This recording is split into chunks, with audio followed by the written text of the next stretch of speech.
बच्चों, आज जिस विषय पर हम बात करने वाले हैं वह विषय है उपवन नगर, जिसे गार्डन सिटी भी कहते हैं। 19वीं शताब्दी में यूरोप की औद्योगिक क्रांति ने ब्रिटेन के भौतिक ढांचे में परिवर्तन ला दिया। आज हम जो टॉपिक पे बात कर रहे हैं वो टॉपिक उपवन नगर या गार्डन सिटी है। अब ये कहाँ से आया है, क्या है ये कॉन्सेप्ट, उसके बारे में बात करने से पहले हम चल रहे हैं कि ये कॉन्सेप्ट आया कहाँ से और कैसे आया है। तो 19वीं शताब्दी में जब यूरोप में औद्योगिक क्रांति हुई थी, वो सब आप जानते हैं कि 19वीं शताब्दी में औद्योगिक क्रांति हुई थी। अब उस औद्योगिक क्रांति के परिणाम स्वरूप क्या हुआ, जो ब्रिटेन था उसके भौतिक ढांचे में बहुत बड़ा परिवर्तन आ गया। कारखाने बड़े बड़े नगर के भीतर या फिर रेलवे स्टेशनों के निकट स्थापित हो गए थे। अब जितने भी बड़े बड़े कारखाने थे वो सभी कारखाने, क्योंकि औद्योगिक क्रांति आ गई एकदम से 19वीं शताब्दी में, तो उसी के परिणाम स्वरूप क्या हुआ कि बड़े बड़े कारखाने भी नगर में स्थापित होने लग गए, या फिर जो रेलवे स्टेशन थे उनके पास में वो बड़े बड़े कारखाने स्थापित हो गए थे।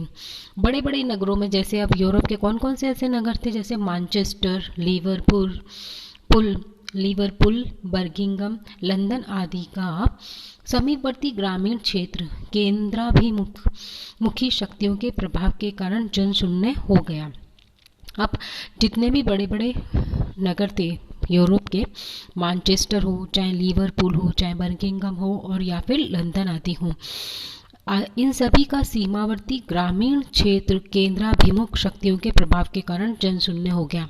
अब चूंकि बड़े बड़े कारखाने कहाँ पर स्थापित हो गए, सिटी में स्थापित हो गए, रेलवे स्टेशनों के आसपास स्थापित हो गए, तो जो समीपवर्ती ग्रामीण क्षेत्र था वो सारा क्षेत्र जो है वो केंद्राभिमुखी शक्तियों के प्रभाव के कारण जनशून्य हो गया। तो मतलब समीपवर्ती ग्रामीण जो क्षेत्र था वो सारा का सारा एक तरह से रिक्त या जनशून्य या खाली होने लग गया, क्योंकि सभी लोग फिर व्यापार करने के लिए, काम धंधे के लिए, रोजगार के लिए कहाँ आने लगे, नगर में आने लगे।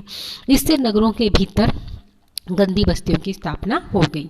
समझ में आया आपको कि जब 19वीं शताब्दी में औद्योगिक क्रांति का उदय हुआ यूरोप में, तो उससे ब्रिटेन का भौतिक स्वरूप बिल्कुल परिवर्तित हो गया, क्योंकि ब्रिटेन के अंदर क्या होने लगा था, नगरों के अंदर ही बड़े बड़े कारखानों की स्थापना होने लग गई, या फिर रेलवे स्टेशनों के पास बड़े बड़े कारखानों की स्थापना होने लग गई। अब जब कारखानों की स्थापना हुई है तो लोगों को रोजगार प्राप्त होगा। अब इसी के कारण क्या हुआ कि जो नगर के समीपवर्ती जो ग्रामीण और देहाती क्षेत्र थे, वहाँ से सारे लोग रोजगार की तलाश में, काम की तलाश में नगरों की ओर आने लगे। और इसी कारण से क्या हुआ कि ग्रामीण देहाती क्षेत्र तो एकदम से क्या हो गया, खाली हो गया, जनशून्य हो गया, है ना। बिल्कुल वहाँ पर जनसंख्या कम हो गई। और ये किस कारण से हुई, केंद्राभिमुखी शक्तियों के कारण, क्योंकि यहाँ पर अब ग्रामीणों को काम करने के लिए कोई अट्रैक्शन नहीं रहा ग्रामीण क्षेत्र में, जबकि मुखी शक्तियों के कारण अब बड़े बड़े नगरों के सेंटर में क्या होने लगा, अट्रैक्शन होने लगा लोगों को, क्योंकि वहाँ पर उनको रोजगार, शिक्षा, चिकित्सा, मनोरंजन सारी सुविधाएं मिल जाएंगी। तो उस अट्रैक्शन के कारण गांव से लोग कहाँ की ओर भागे, नगरों की ओर भागे, जिसके कारण क्या हुआ, नगर के अंदर गंदी बस्तियों की स्थापना हो गई। अब नगर में स्लम्स डेवलप हो गए, गंदी बस्तियां डेवलप हो गई। 1898 में अबेंजर हार्वर्ड ने सर्वप्रथम इस आवश्यकता पर बल दिया कि नए नगरों की स्थापना की जानी चाहिए। अब 1898 की बात है, जब अबेंजर हार्वर्ड नामक एक विद्वान थे, उन्होंने इस आवश्यकता पर बल दिया कि हमें क्या करना चाहिए, क्योंकि स्लम्स बढ़ रहे हैं सिटी के अंदर, तो हमें नए नए नगरों की स्थापना करनी चाहिए। अमेरिका और यूरोप के अंतर्गत तो उनकी बातों को बड़ा ध्यान से सुना गया, और उस अबेंजर का कहना था कि उपनगर लोगों को स्वस्थ, स्वच्छ वह सुंदर वातावरण प्रदान करने वाले होते हैं। हाँ, अब अबेंजर ने क्या कहा कि जो गार्डन सिटी होते हैं, उस गार्डन सिटी में जो लोग रहेंगे वो उनकी हेल्थ ठीक रहेगी, वहाँ का एनवायरनमेंट नीट एंड क्लीन होगा, है ना। तो जो अगर हम गार्डन सिटी बनाएंगे, उनका कहने का मतलब था कि हमें नए नगरों की स्थापना करनी चाहिए, और ये जो उपनगर होंगे या गार्डन सिटी होंगे ना, इसमें लोगों को हेल्थ का कोई इशू नहीं रहेगा, वहाँ का एनवायरनमेंट का कोई इशू नहीं रहेगा, वहाँ का एनवायरनमेंट नीट एंड क्लीन होगा। इनका आकार इतना ही होता है। हाँ, अब ये उपनगर जो हम बोल रहे हैं ना, उपवन नगर, इन उपवन नगर का आकार इतना ही होता है जिसमें अधिकांश लोग आराम से रह सकें।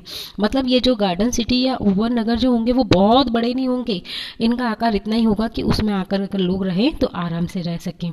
यह नगर ग्रामीण पेटी द्वारा घिरा होता है। नगर की सारी भूमि ट्रस्ट या सार्वजनिक अधिकार में होती है। अब जो ग्रामीण नगरीय पेटी है उससे ये क्षेत्र घिरा रहेगा, और यहाँ पर नगर की भूमि पर ट्रस्ट या सरकार सार्वजनिक अधिकार होगा। नगर में सभी प्रकार की सुविधाएं उपलब्ध होती हैं। नगरीय जीवन की अच्छी से अच्छी बातों के साथ साथ ग्रामीण जीवन शैली की भी अच्छी से अच्छी बातों को यहाँ पर अपनाया जाता है। तो अब यहाँ पर अगर हम देखें तो यहाँ पर नगरीय जीवन की भी सारी बातें हमें देखने को मिलेंगी। साथ के साथ क्योंकि ये ग्रामीण पेटी द्वारा घिरा हुआ है, नगर की ग्रामीण पेटी द्वारा घिरा हुआ है, तो यहाँ पर ग्रामीण जीवन की भी हमें अच्छी अच्छी बातों को देखने को मिलेंगी, और हम उन्हें भी अपना सकते हैं। अबेंजर महोदय ने औद्योगिक नगरों से गंदी बस्तियों को साफ किया और उद्योग के विकेंद्रीकरण पर जोर दिया। अब अबेंजर नामक विद्वान ने ये जो गार्डन सिटी का कॉन्सेप्ट दिया, इससे न केवल नगरों की गंदी बस्तियां ही साफ हुई, बड़े बड़े जो औद्योगिक नगर थे वहां से न केवल स्लम्स ही हटा, बल्कि उद्योग के विकेंद्रीकरण पर भी उन्होंने जोर दिया। उन्होंने कहा कि अगर हम गार्डन सिटी को फॉलो करेंगे, उसे अपनाएंगे, तो इससे एक और सिटी औद्योगिक नगरों में जो गंदी बस्तियां पैदा हो गई हैं वो भी साफ की जा सकेंगी, और दूसरा अगर हम गार्डन सिटी को डेवलप करेंगे तो इससे उद्योगों का भी क्या हो सकेगा, विकेंद्रीकरण हो सकेगा। अबेंजर के अनुसार उपवन नगर कृषि क्षेत्र में स्थापित किया जाना चाहिए। उन्होंने क्या कहा कि जो गार्डन सिटी है उसे कहाँ डेवलप किया जाना चाहिए, एग्रीकल्चर एरिया के अंतर्गत उसे डेवलप करना चाहिए। 3000 की आबादी के लिए कम से कम 6000 का क्षेत्र उपलब्ध होना चाहिए। अब उन्होंने कहा कि मान लीजिए अगर उस गार्डन सिटी की पॉपुलेशन 3000 है, तो कम से कम उस पॉपुलेशन के लिए 6000 एकड़ भूमि तो होनी ही चाहिए। पड़ोसी इकाई के सिद्धांत को लागू किया जाना चाहिए।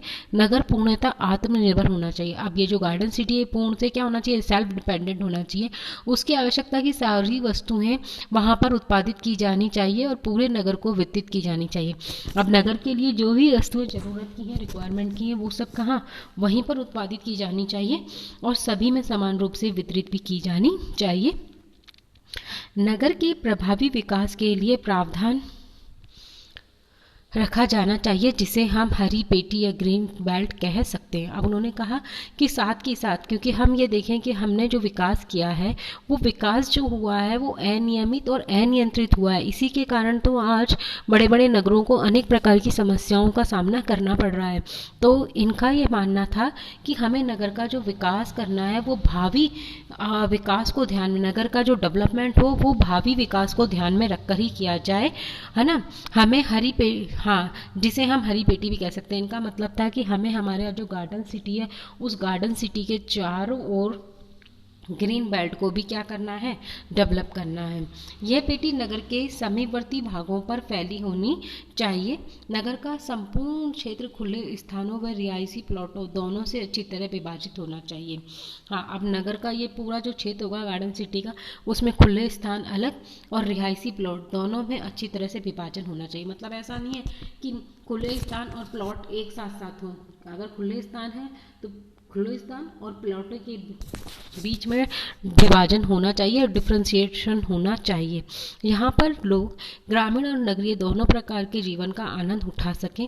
इस उद्देश्य से स्कूल, थिएटर, सामाजिक व मनोरंजन केंद्र, अस्पताल, दुकानें, शिशु और मातृ चिकित्सा कल्याण केंद्र, छोटे छोटे सहायक उद्योग धंधे, उपवन, खेल के मैदान आदि सभी उपलब्ध किए जाने चाहिए।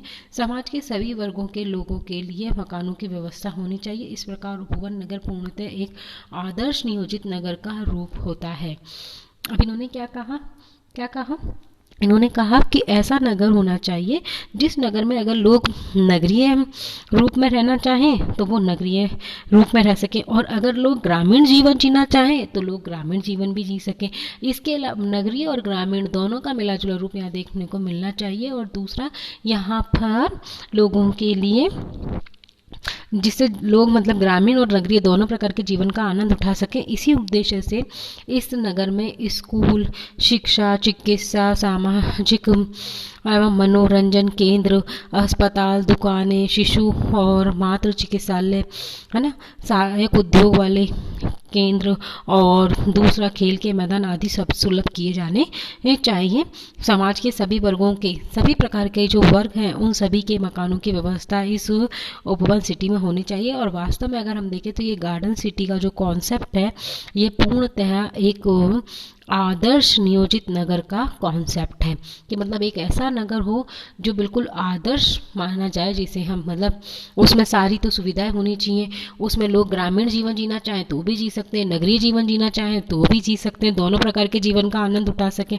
उसमें सारी सुविधाएं होनी चाहिए और जो भी लोग वहाँ रह रहे हैं उन वस्तुओं का जो जिनका वो उपभोग करते हैं वो सारी वस्तुएं उत्पन्न भी वहीं पर होनी चाहिए और उनका वितरण भी समान होना चाहिए। तो ये सब चीज़ें प्रैक्टिकली बिल्कुल पॉसिबल नहीं है, परंतु उन्होंने एक कॉन्सेप्ट दिया गार्डन सिटी का, और ये जो कॉन्सेप्ट है ये एक आदर्श नगर का कॉन्सेप्ट है। रियल में इस कॉन्सेप्ट को फॉलो कर पाना अपने आप में बहुत मुश्किल है।